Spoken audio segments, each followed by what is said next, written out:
Какво включва твоята нова врачанска диета, за да поддържаш тази топ форма, която познаваме? На първо място започнах да ям мекици с пудра захар, за да бъда по-експлозивен при атаките. Сещате се, нали? Свински уши на скара пробвах даже. Страхотен протеин. Жалко, че не съм го открил по-рано. Пробвах домашен бахор. Мирише като чорапите на Серхио Рамос, когато играхме в Реал Мадрид, но се търпи. А да знаете, неговите чорапи много миришат. В Ботевград се играе Меси. Той е защитник, но най-накрая се събрахте, нали? Да, цял свят искаше да види това и най-накрая то се случи. Горд съм с избора си. Враца на 3 морета. Или поне на 3 язовира. Надявам се в отбора да трансферираме също Сенчо Таксито, иконата и Благо Джизъса. Чул съм, че са големи таланти и ги искат не един и два отбора.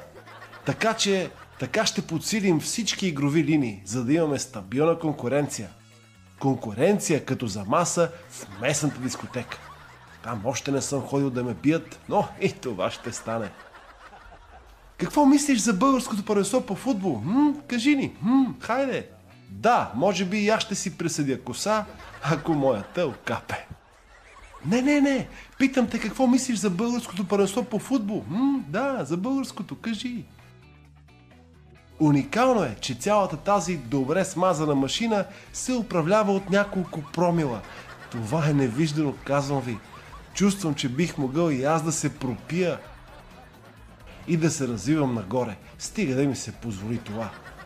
Ще опитам да пия на Екс и да танцувам на чалгат песни на Преслава. Какво очакваш от предстоящите срещи с ЦСКА, Левски и Лудогорец?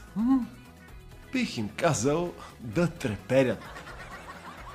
Това, което мисля, няма да разкрия, защото то си е мое. А и човек само когато си знае какво му е, само аз си знам какво ми е.